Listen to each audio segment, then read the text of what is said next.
डीप्लाज्मोलाइसिस occurs in a cell when it is placed in. अब deplasmolysis समझने के लिए पहले हमें क्या समझना होगा, प्लाज्मोलाइसिस।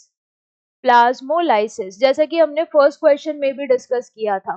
प्लाज्मोलाइसिस क्या कंडीशन है, जब प्लांट सेल को हम रख रहे हैं हाइपरटोनिक सॉल्यूशन में, plant cell kept in hypertonic solution.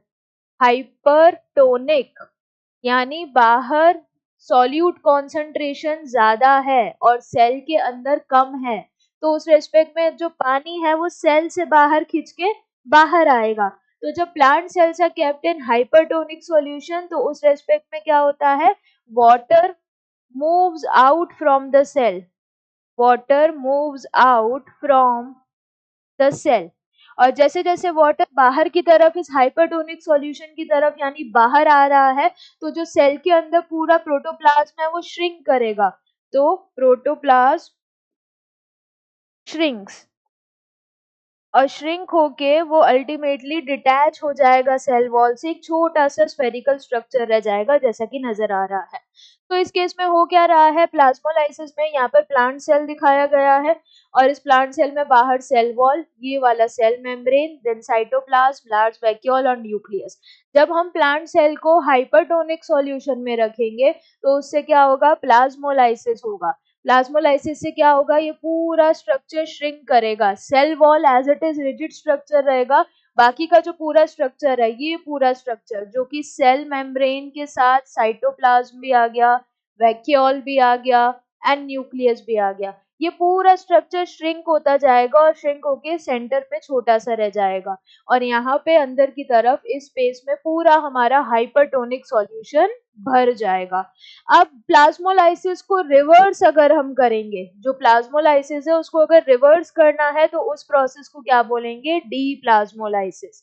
और डीप्लाज्मोलाइसिस करने के लिए फिर हमें इसको कौन से सॉल्यूशन में रखना होगा, हाइपोटोनिक सॉल्यूशन।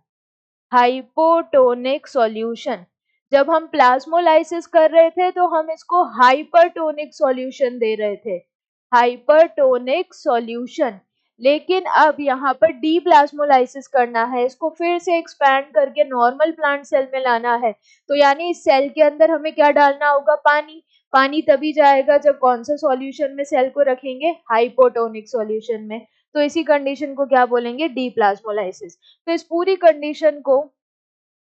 कंडीशन को अगर हमें रिवर्स करना हो, रिवर्स ऑफ प्लाज्मोलाइसिस, प्लाज्मोलाइसिस को रिवर्स करना हो कैसे, when cell is kept in hypotonic solution, when cell kept in hypotonic solution, hypotonic solution.